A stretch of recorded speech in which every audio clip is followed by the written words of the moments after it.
God,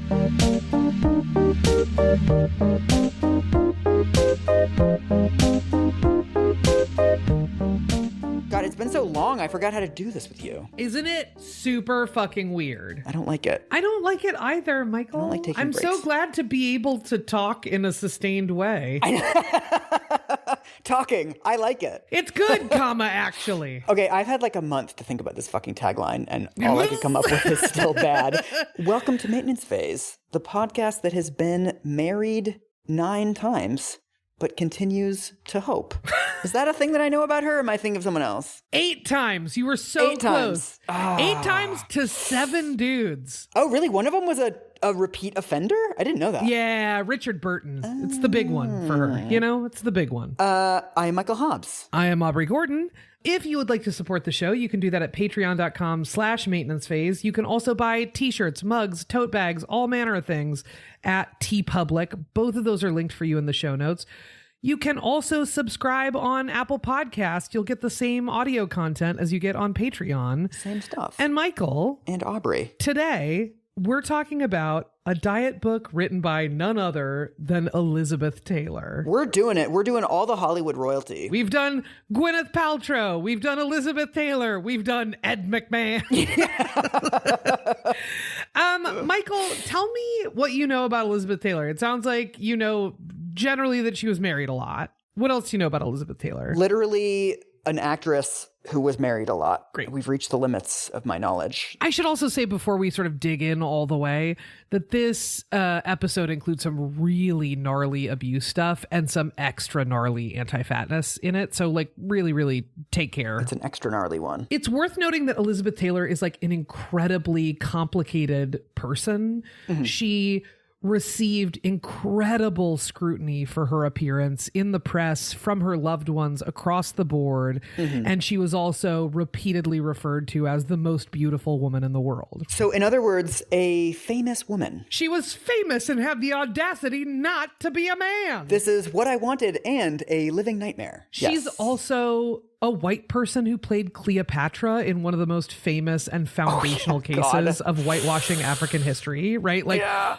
Off the charts. She's a Democrat, a lifelong Democrat who married a Republican elected official and started hosting fundraisers for Republicans on the eve of Reaganism. Ooh. She was disabled. She had scoliosis and was scapegoated in the press constantly for these sort of costly production shutdowns, some of which are the result of her being sort of a frivolous rich lady and being like, I wanted to go to Greece this weekend or whatever. Yeah. And some of which are like, I'm in the hospital for complications from my disability or I'm really sick. And that all got read through the lens of like, she's wasting everybody's time, right? This is the beginning of like the difficult woman industrial complex. There is a lot of difficult woman sort of foundational material showing up here for sure. Right.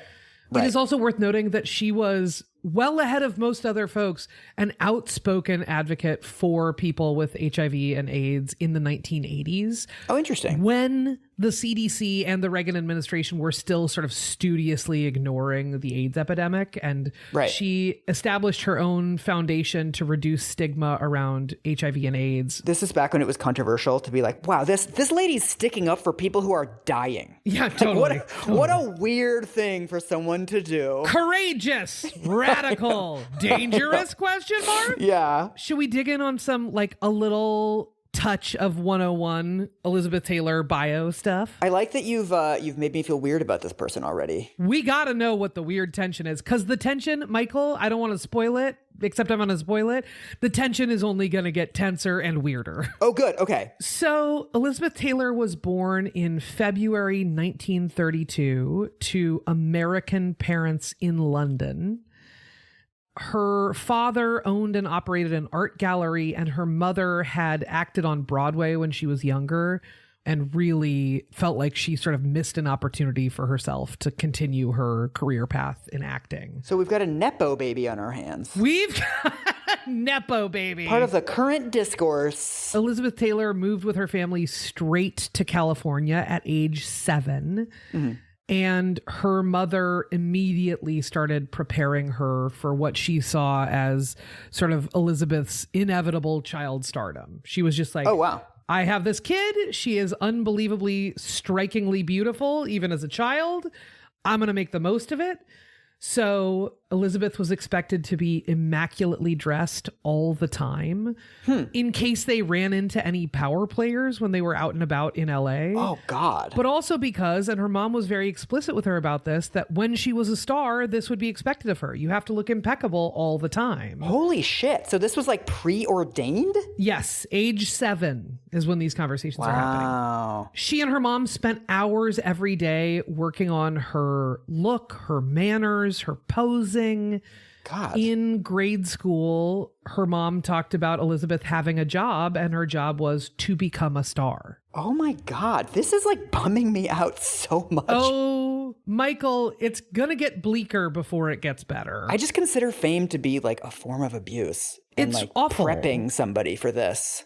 Like you're going to be scrutinized for your looks your whole life. It's just like, oh. You and I talk about being uncomfortable with our level of whatever. I have never been an Elizabeth Taylor. I will never be Yeah. an Elizabeth Taylor. This is like all we talk about, Aubrey. We like get on before we record and we're like, here's what I'm feeling weird about this week. Here's everything Like, I'm what? saying no to because it makes me uncomfortable. Yeah, It totally. makes me weird. Yeah. So her mother spoke about Elizabeth's quote unquote responsibility to the family as a breadwinner before she turned 10. Oh my God. She is very young and is being sort of piled on with all of these adult responsibilities. She's taught specific responses to how to receive a compliment. She's supposed to curtsy, look down, and demurely thank the person while she's not making eye contact with them. Ooh, a lot to unpack there. How much time do we have? What do we? How long's the episode going to be? Not only that, but her mother expected her to practice her facial expressions for that process and responses to compliments in front of a mirror. Oh my God. So Elizabeth did that every day. Was she even acting at this point? Like, what were people complimenting her on? Or was this just prep? I think this was mostly prep. And also there is, look, in a lot of Elizabeth Taylor biographies, there are a bunch of deeply fucking uncomfortable descriptions where they're like, she was a strikingly beautiful 8-year-old. And you're like, Oh. nope, no. Yeah. This is maybe not the time to mention this, but can I look up a photo of her? when she's As a 8? child? Yeah. Sure, go for it. Elizabeth Taylor, child? Oh, you know what? The earliest one you can definitely find is age 12. She was in National Velvet. That's her first big. National Velvet. Oh, she just looks like a nice girl. She's got a dog in one of the photos, like a little tiny, like Wizard of Oz dog. It is a really cute dog. She looks so much older than 12. Yeah. So this is Wow. also sort of part of her story a little bit. In 1944, at age 12, is when she starred in National Velvet, which was sort of the film that kickstarted her career. It was a huge hit, and it earned her a 7-year contract with MGM, which was one of the most powerful studios at the time. Oh, and this is part of the studio system where it's like you just have to do what they tell you to do, basically. Yeah, you sign on and then your career is in their hands, period, Yeah. right? She, at age 12, starts earning a weekly salary of $750.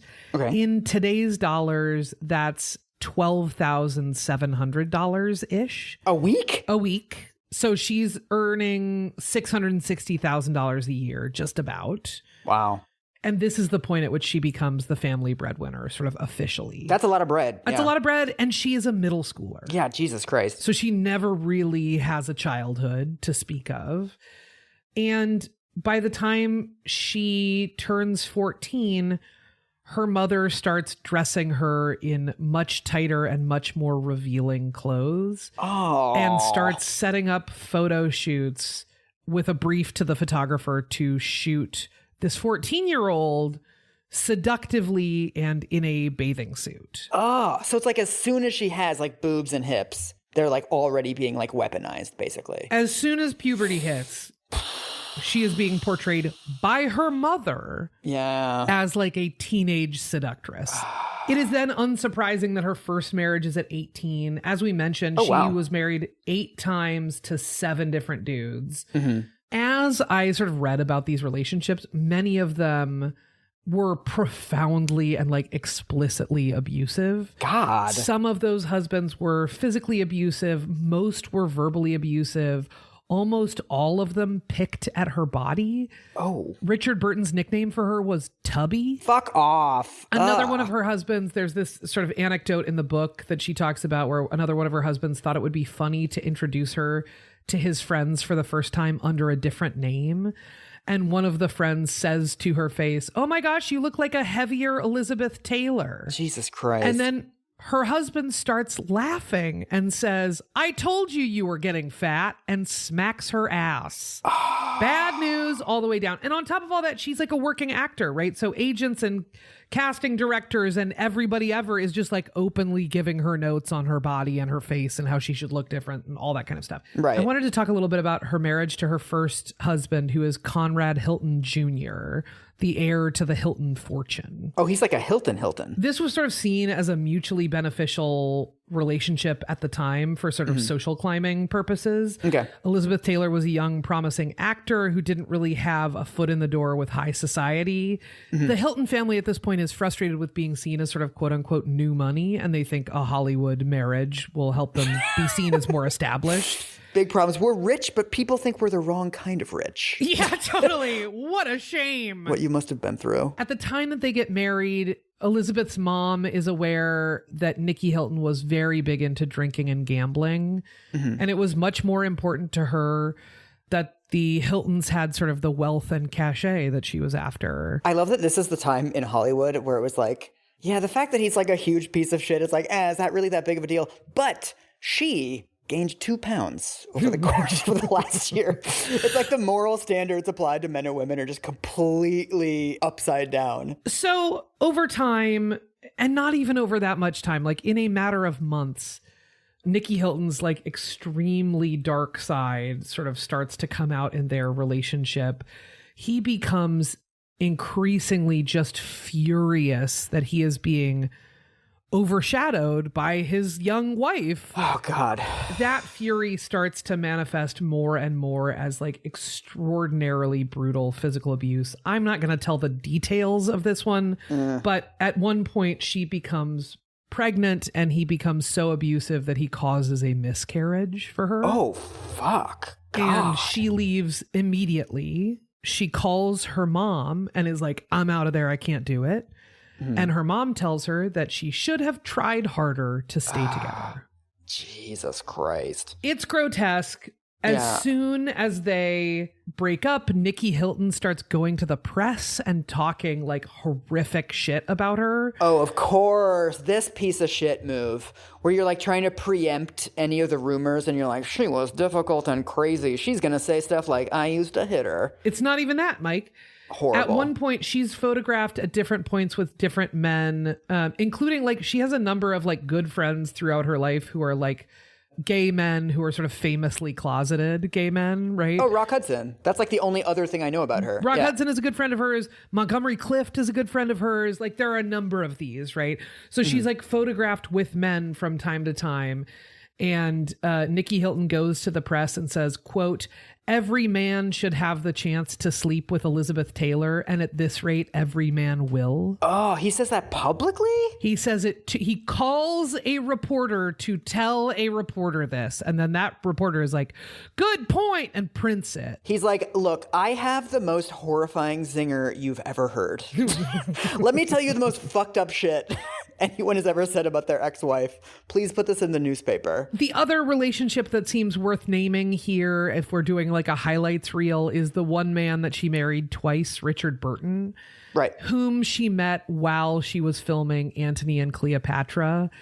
It made big headlines in part because both of them were married to other people at the time and they were filming a movie about a scandalous affair. So they were like the OG Brad and Angelina. This is their Mr. and Mrs. Smith. Yes. Absolutely. I remember when that happened, I was like, why is everybody speculating? These people are clearly just friends. They got married. Michael Hobbs on the right side of history. I know. I really was not clued into this. I was like, it's so mean. Everybody should stop talking about these like two extremely attractive people spending time together. Richard Burton and Elizabeth Taylor have a famously incredibly chaotic relationship. He repeatedly told her, quote, "You're much too fat, love, but you do have a pretty little face." That's like a neg. He's like negging her. He's Mystery the Pickup Artist. He's got a top hat. The criticism about her appearance is not just coming from her husbands and her relationships. It also shows up in the press a lot and much earlier in her career than I would have anticipated. One critic famously described Elizabeth Taylor in Cleopatra as, quote, "overweight, overpaid, and under-talented." Ooh. That's the cultural script about Elizabeth Taylor at this point, is like, she's unbelievably beautiful and also what a piece of shit. I'm looking at photos of this on Google now, and like, she has like an hourglass figure. She's like extremely conventionally attractive. Right. Her eyeshadow is deranged, but I don't think that's her The fault. makeup is bananas. The hair, trying to give a white lady black hair is it's not a venture all its own. I have other comments. So many. Yeah.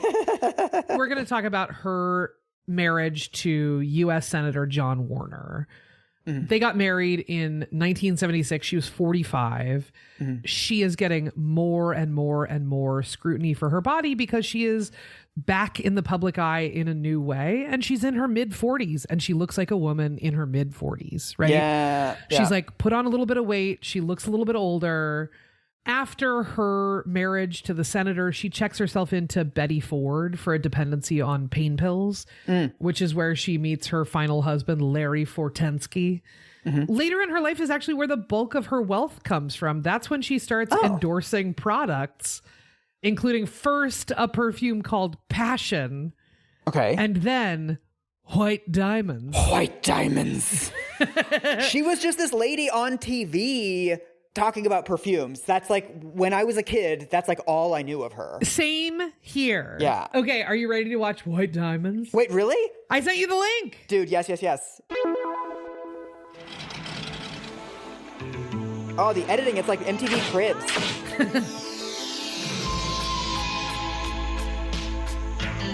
It's like porno music.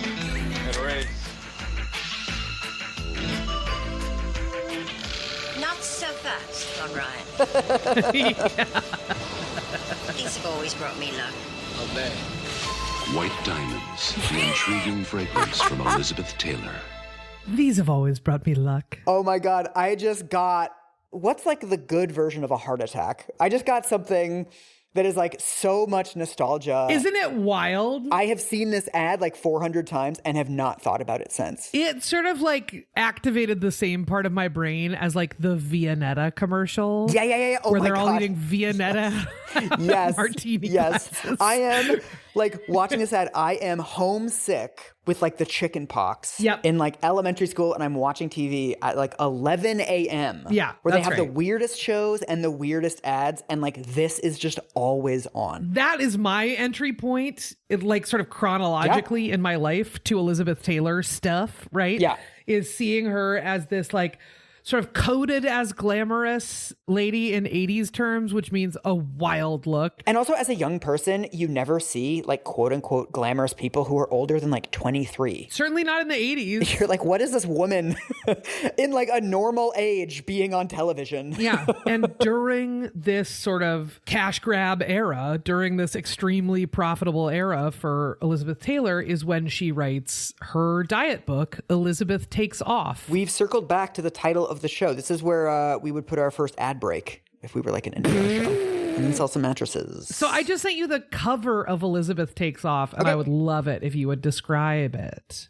Ooh. Wow, this photo is amazing. Tell me what you are seeing. Okay, this is like a super glamour shot. It looks like a marketing image for the place glamour shots, for the service of glamour shots. It's the Target photo studio like poster that they have outside. Yes. And yeah, it says Elizabeth takes off on Weight Gain, Weight Loss, Self-Image and Self-Esteem by Elizabeth Taylor. And the whole thing is just like super like old money glamour lady. She has like pearl earrings the size of like golf balls. And then her makeup, she's like airbrushed, but like in the pre-Photoshop era.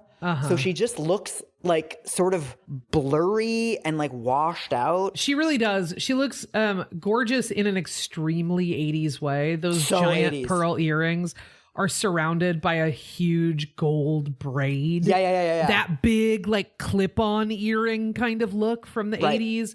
She's wearing this like bubblegum pink kind of lipstick. She's got this like sweetheart neckline dress that is white. Yeah. She looks like resplendent. And then the background looks like a driver's license background. It's just like flat blue in a way that it's really funny to me.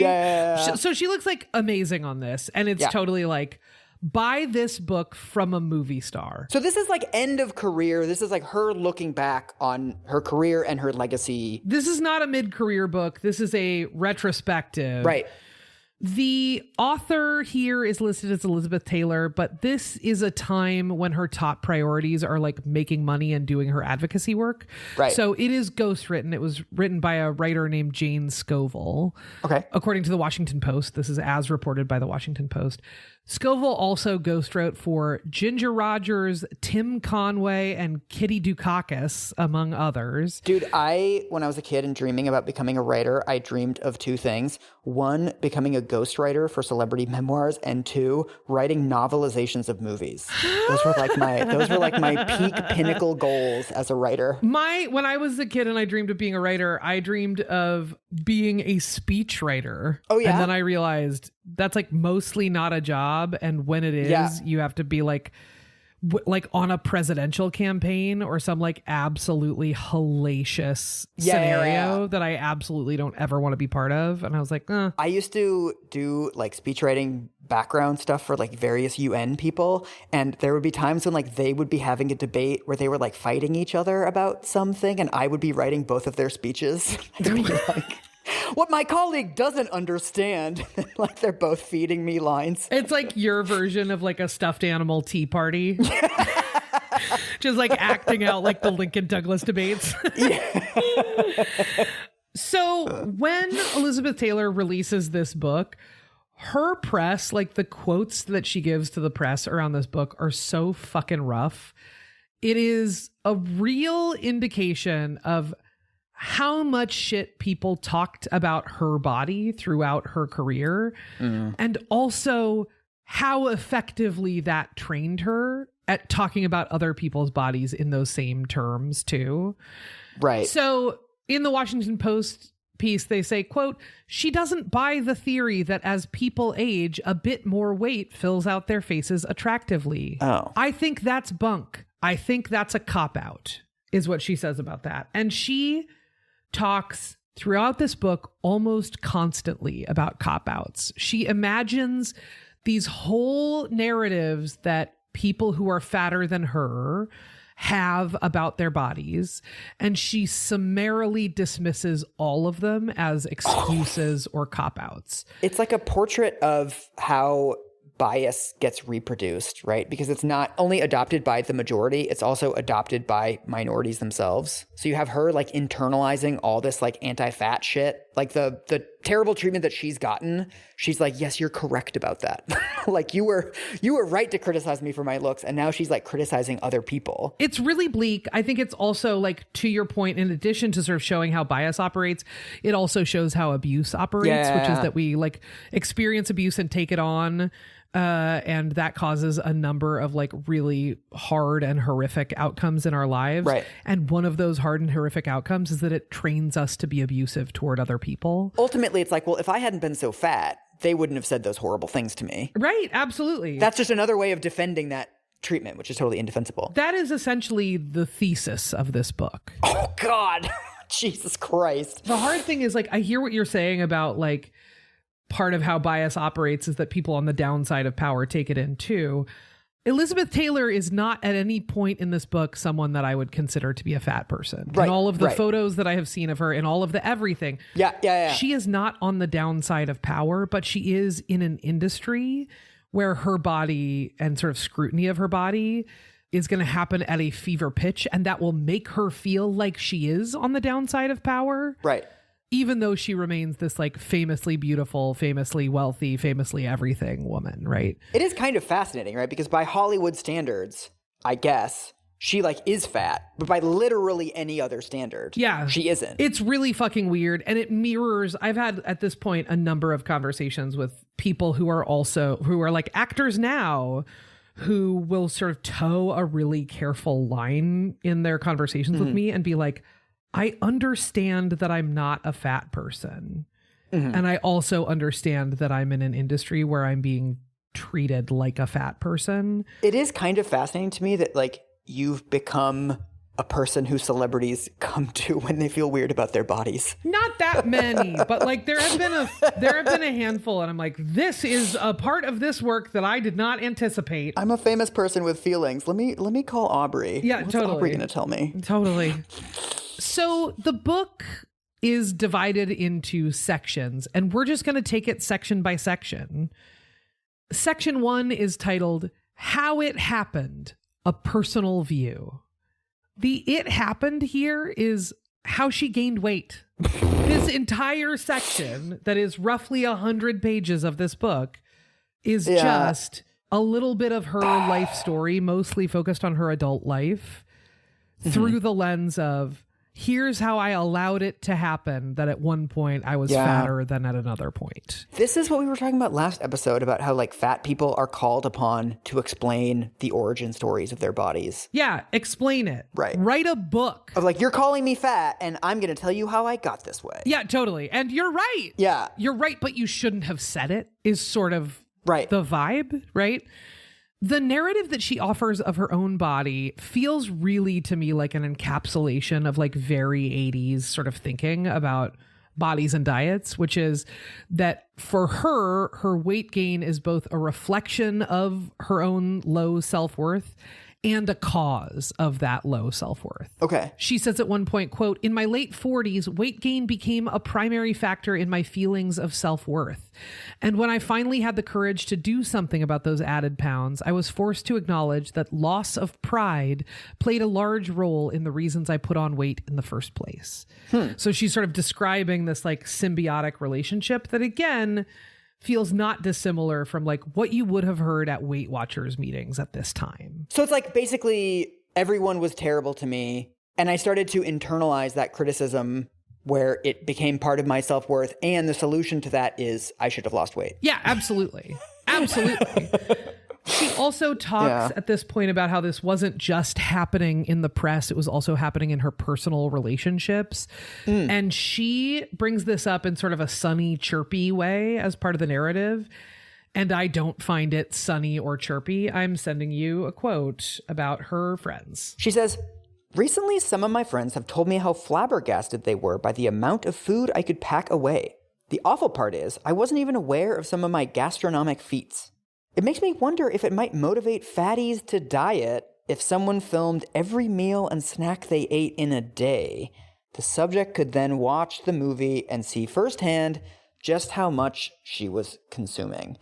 So what we're learning here is that Brian Wansink plagiarized this by trying to install cameras in cafeterias and show you how fat you'd become. I forgot about that Wow. particular wrinkle in the Brian Wansink legacy. Thank you for that reminder. Too bad this was published before TED Talks. She could have given one with that little microphone. But like, again, this is like Christ. one of sort of countless quotes in this book where you're like, oh my God, your friends are horrific. Why are your friends telling you as soon as you become thin again that they're like, man, you were really packing it in. It was gross, right? Is essentially like what this quote is. Does she use the term fatties throughout the book? A lot. She uses it a lot. Oh. She also sort of talks about how this behavior shows up in the entertainment industry.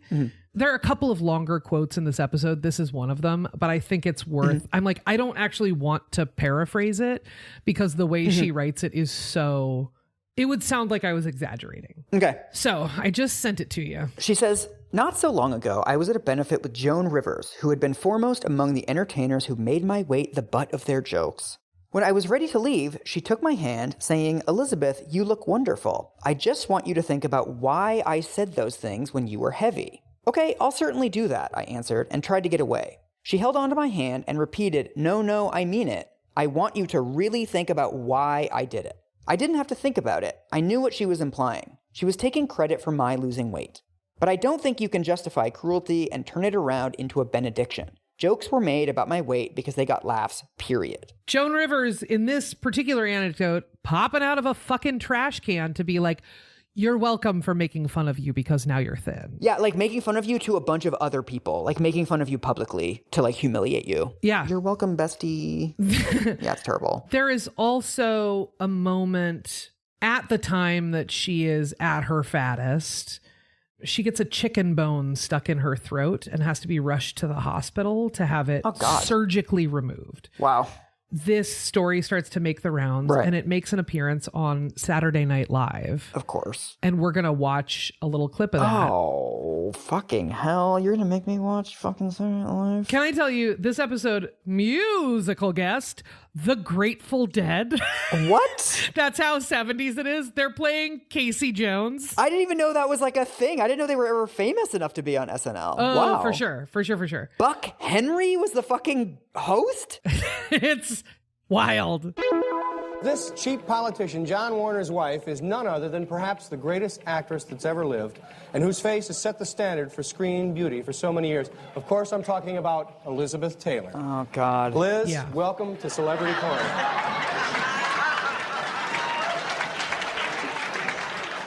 It's John Belushi. Thanks, Bill. It's so nice to be here. Liz, how does it feel to be Mrs. Almost Too Soon to Tell Senator-elect Warner, anyway? It's very exciting, Bill, but I'm looking forward to becoming a Washington hostess. Liz, tell me this. We heard that you promised, if John won the election, that you would go on a diet from your present weight of 167 pounds down to your Butterfield 8 weight of 120. Is that true? That's right.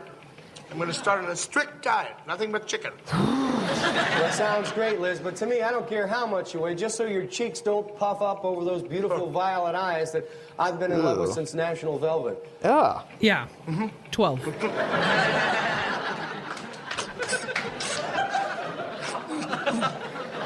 Thank you.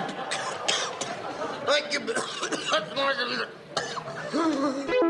Can we be done now? We're done. Oh, that was excruciating. Right. There's not even really a joke. No, there's not a joke. That's what my notes say. She's being played by a man. Yep. And he's fat. Yep. Like the joke is that she chokes on a chicken bone, I guess, but like that's not even a joke. It's just a thing that happened. Yeah. You're just acting out like a factual thing, but you're like laughing at it. It's not funny. There's not a setup. There's not a punchline. There's nothing that is recognizable as a joke structure. That's really bad. There's not even enough plot to recognize it as any kind of sketch structure, right? It's also fucked up because she must have known when she was choking on the chicken bone that like this would be a joke. I'm sure she did. Right? There's like this whole circular thing of like anything humiliating that happens to you, you're like, oh, great, this is going to be a story. And like because there's been decades of speculation about my weight and like I now have a sort of injury that is like in some way adjacent to food. Yeah. Like, oh, good, months of discourse about this like really awful thing that's happening to me. So in the book, she writes, quote, naturally, I've been asked if I saw the Saturday Night Live television skit that featured a coal-eyed John Belushi dressed in drag doing a takeoff on the accident. Yes, I saw it, and I laughed. Oh. He was very funny. Oh. How ironic and sad that gifted young man satirized my excesses and then died of his own. Oh my God. She's just like reproducing the worst parts of that fucking sketch. She's writing this after being in treatment for her own addictions and then is like, I'm gonna dunk on this guy for doing the same. Like, it's just like, Man. wow, you really had the upper hand there and you just like happily threw it away. You keep showing me media and then I feel bad for her, and then you read me quotes from the book and then I stop feeling bad for her. It's a real roller coaster. The whole book is a real roller coaster. Like, these terrible things happen, but it also made you like kind of a terrible person. Like, I don't know what to do with that. She is all over the place. And like I say, like a really complicated character heading in a bunch of different directions.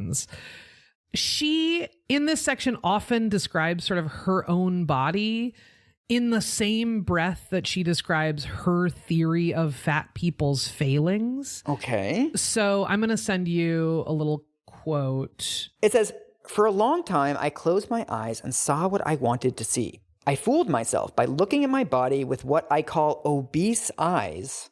I truly think that some fat people perceive themselves with the same distorted image as anorexics. No matter how skeletal the latter see themselves as fat, I admit I could never totally deceive myself." Oh, so wait, she's saying like, I thought I was thin, but I was actually fat, and that's bad? Is that what she's saying? Right. And then she's comparing that to her own definition of anorexia, which I think she's just talking about body dysmorphia, which is different than anorexia. Right. But like, yeah, she's essentially just like, I thought I was thin, even though I was so fat. That's how fat people think about themselves. And I'm like, no, that was you. Yeah, sure, you're literally not fat. That's why you didn't think of yourself as fat. But also, like, this whole thing is so dark. Totally. How dare I felt okay about my body? And also, like, she is then seamlessly segueing into a proposal of like a worldview that's just like, right. Here's what I did, and that's the real problem with fat people. And you're like, wait a minute, you made like 7 leaps. Go back. She's generalizing to other fat people from her own experience, which is that of like a movie star. Yes, totally. Which, like, kind of by definition, there's only like 20 of those in the country at this time. So like most people are not being brutally scrutinized by the media because most people are not movie stars. Just like you, I am no longer haunted by my images in national tabloids. Yeah, like the what? time I was on the cover of a magazine. Elizabeth. Yeah. So that's section 1 is essentially like she is both sort of like defending her body and telling all of these absolute horror stories about how she's been treated.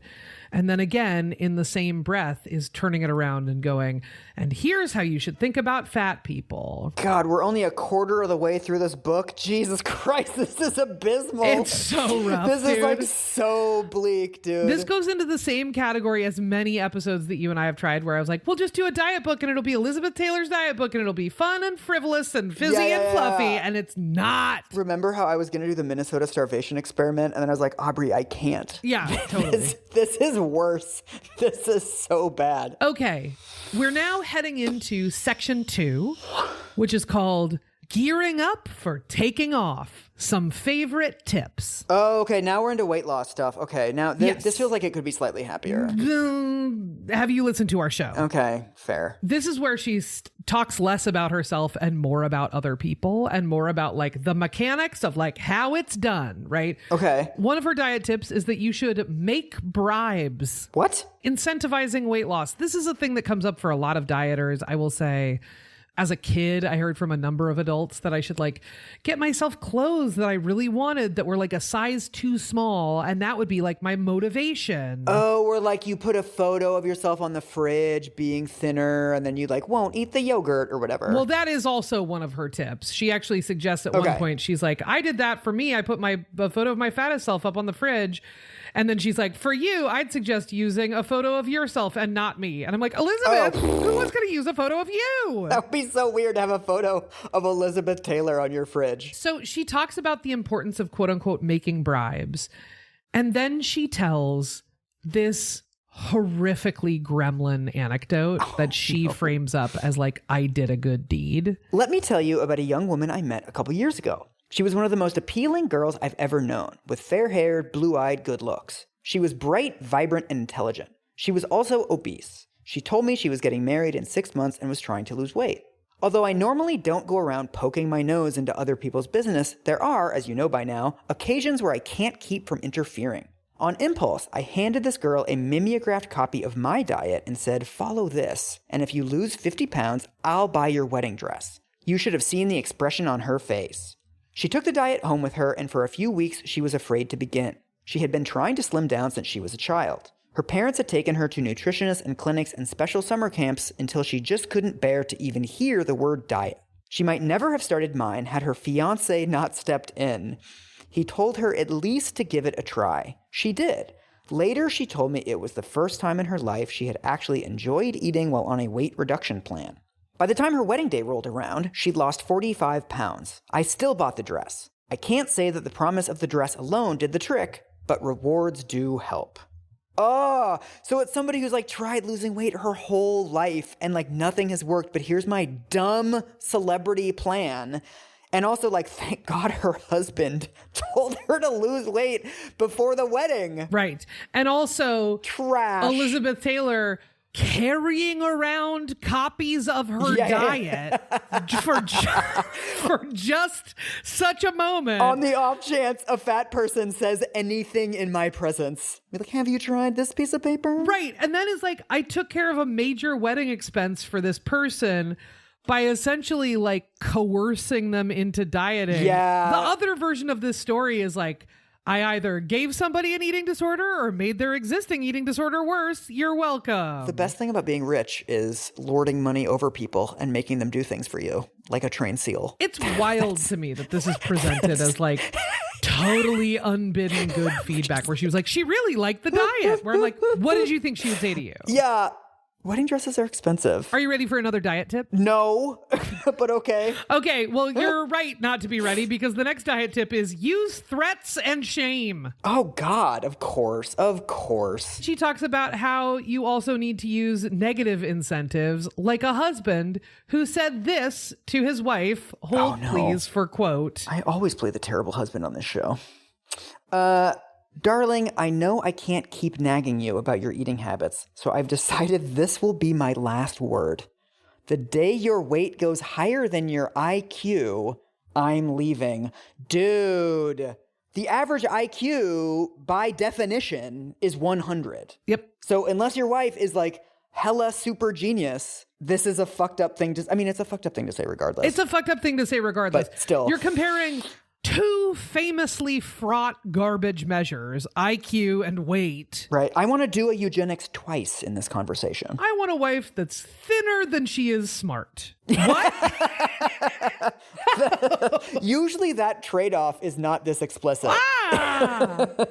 She also talks about sort of another dieting tip of hers being that you should write down everything you eat, but that you shouldn't be weird about it socially. So you should be like obsessive about writing it down.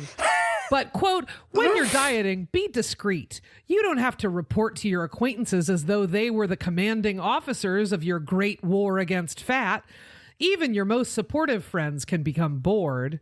Look, I don't disagree, right? Like talking about diets is profoundly boring most of the time with people who are on diets. And also, she's fully like, be neurotic, but don't let other people know that you're being totally neurotic. It's like the French women don't get fat thing where it's like, have a secret eating disorder. Yeah. Like, don't tell people how much you are fixating on your physical appearance and your diet. She talks about this whole thing of being like, don't let on. And like, you know, your friends might get bored. And then she immediately turns around and writes this. Eventually, I learned to take an ornery kind of pleasure in denying myself in the midst of plenty. If you're on a diet and doing well, rub it in. Be outrageously virtuous and let your exaggerated behavior act as a shield. Pass up the wrong foods as if they were stepping stones to hell and let the no thank yous fall like rain. So like ostentatiously be like, no, I'm not having a brownie. Yes. This could have been a quote that we could have used in our last episode where we talked about sort of like, I don't like gaining weight, but I don't treat fat people differently. This feels like a great example of like, be discreet about your diet, but also make sure everyone else hurts because you're doing so well. Another hallmark of these like self-help books is just totally contradictory advice.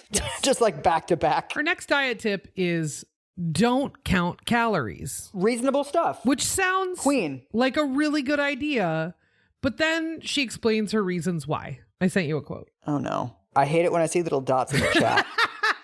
I'm really glad that I've given you some Pavlovian conditioning to be afraid of when I text or DM you. Like, here comes something fucked up. She says, it's too easy to become fixated on calories. Too tempting to say to yourself, I can have 20 potato chips for 230 calories or 6 ounces of chicken for 310 calories. And then go for the potato chips. That's no way to lose weight.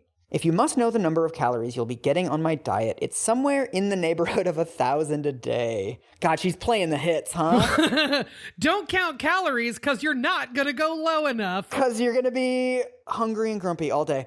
On the maintenance plan, oh, she was so close. The calories vary between 1,200 and 1,500 daily. So starvation diet, and then the quote-unquote maintenance phase in which you regain all the weight. You're actually going to get fatter if you count your calories. Right, because you're going to go for the potato chips rather than the chicken. Gross.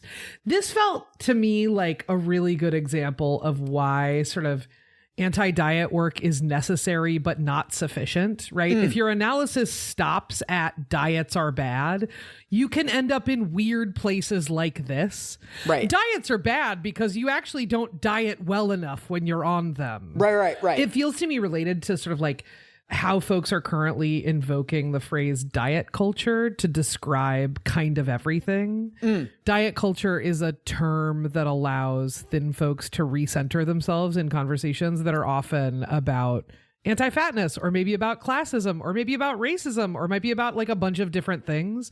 But we call it diet culture so that it provides a softer entry point for folks.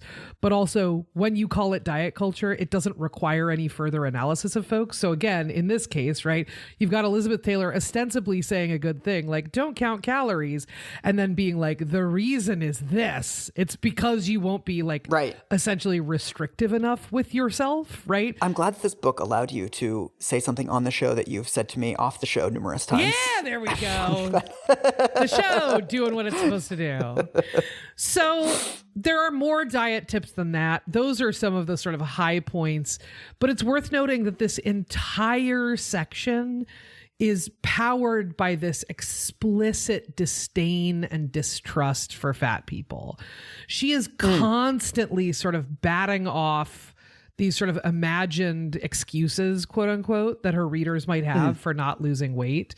She has a whole section where she sort of repeatedly brings up like, unless you're one of those rare people with a bona fide medical condition, please refrain from using your thyroid as an excuse. Yeah, there's always a little section where it's like, oh, well, there's some people that have an excuse, but then they never like lean into that. Well, maybe it's just none of my fucking business how big other people are. Right. It's essentially paying lip service to. Yeah, some exactly. people might have a reason that I approve of for being fat. And I'm still going to assume when I'm out and about that every single fat person I see doesn't have an excuse. Right. Despite knowing nothing about them. Absolutely. But like, yeah, I'm just going to treat everybody like shit anyway. Just in case. I wanted to close out this section with another like absolute gremlin anecdote. Oh, God.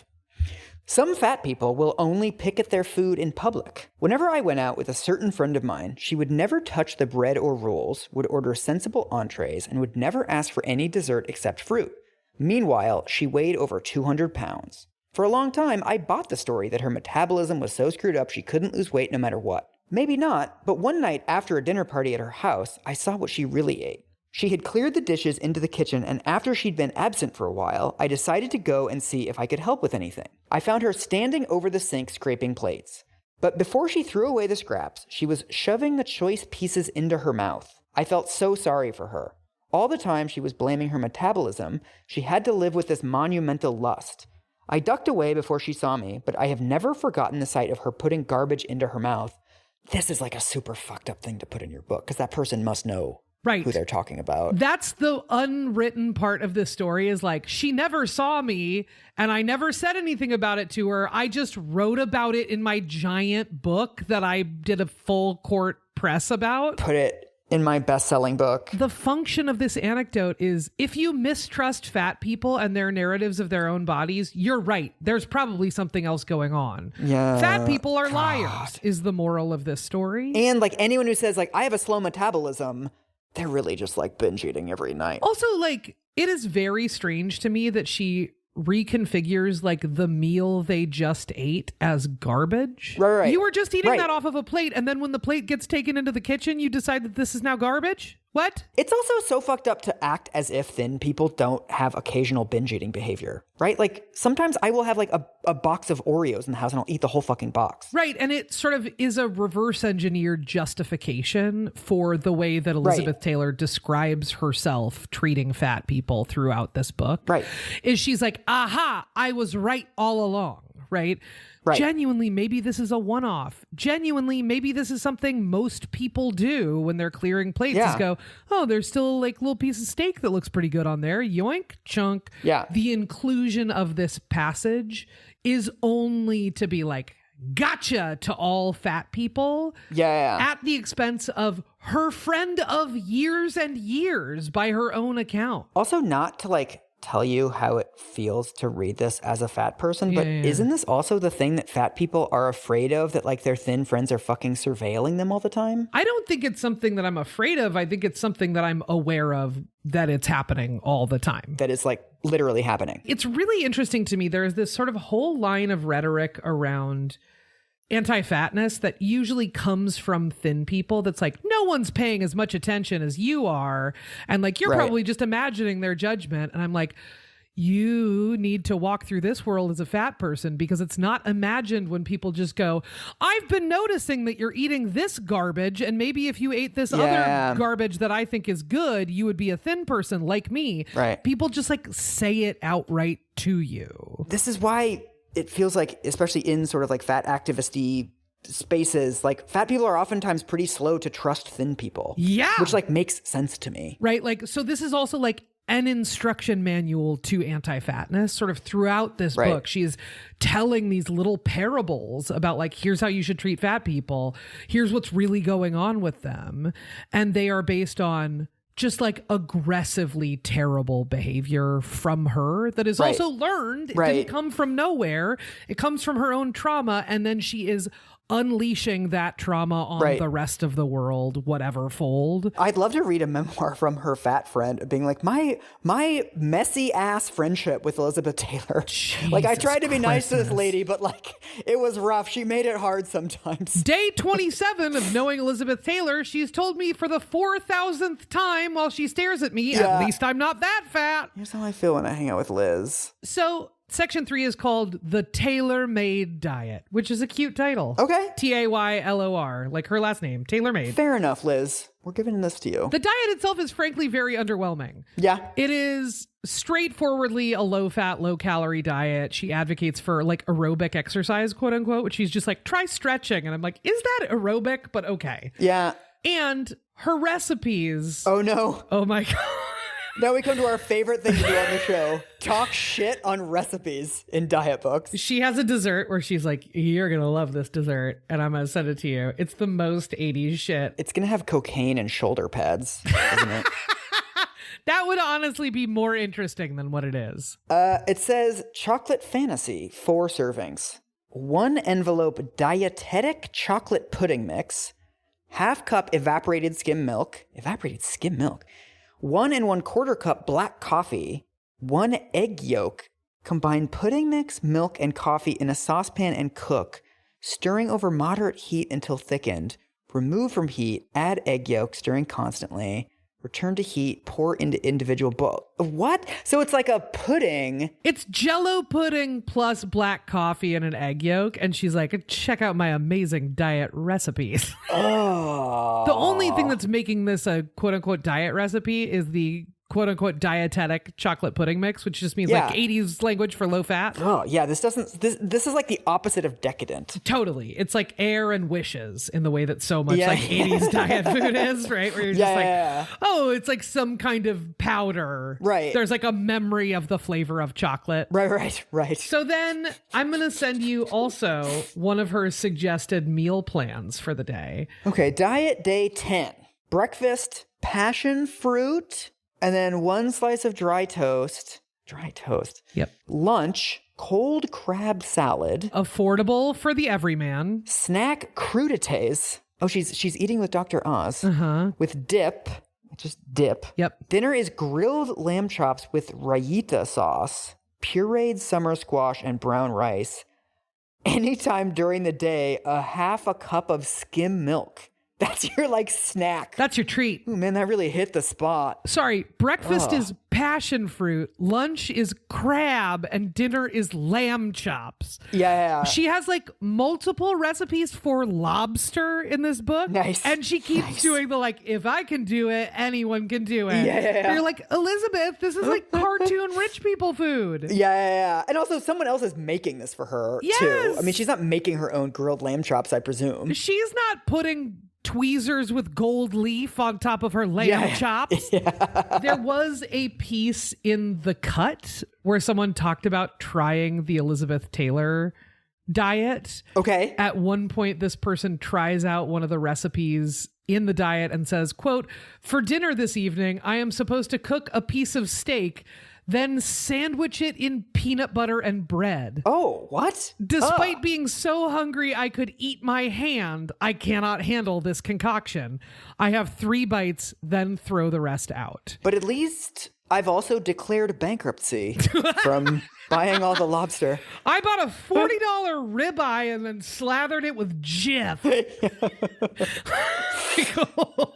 I don't know. But then she goes on to say some really good things in the conclusion. One of her pieces of advice is she says that you should give of yourself, where she's just like, I just was sitting around one day going, people really need to ease up on people with HIV and AIDS, and people are just being awful to them, and somebody ought to do something. And then she was like, and then I realized I have the time and resources to do something. Oh yeah, I'm a famous lady. I'm a famous lady with a lot of money. What if I spent some of that money on doing the thing that seems like a problem to me? Yeah. But also at the same time, in the back of my head, I'm like, right, but you were also raising funds for Republicans during the era where they were shutting the shit down. I don't know, man. Yeah. And then in the conclusion, she has one quote that I found much more useful than almost the entire rest of the book. Ooh. She says, "In overcoming seemingly insurmountable obstacles, I learned that my oversized body wasn't the biggest barrier to my self-esteem.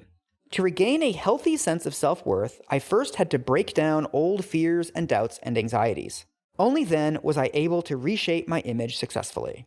It's funny how these diet books include like some fairly prudent and nice advice, but you just have to ignore the like 97% of the book that just totally negates them. Right, where she's like, it turns out that in order to fix my self-esteem, I had to work on myself and fix my self-esteem, not lose weight. And I'm like, right, Elizabeth, why didn't you write that book? And she also could have pushed some of this anger outward too and been like, you know what? It's really fucked up for the National Enquirer to put another photo of me in the magazine and be like, how dare this lady be fat? Fuck you. I look great. Right. There's no point in this book where she's like, you know what a good answer would be here is the same kind of approach that I'm taking to my work around like HIV and AIDS, which is like, we need to reduce stigma. We need to like lay off of people who were like all too eager to pile onto, right? Like there are places where she's taking that note in her life, and there are places where she is not. And her politics around like fatness and body size and weight loss are a place where she is not taking that note. I don't know if she would be able to, given the upbringing that she had. Yeah. But I do think she could like let this opportunity to just like write a book about how craven fat people are. She could just like let that opportunity pass her by. What you're saying is, why couldn't Liz be Lizzo? I think that's a fair question.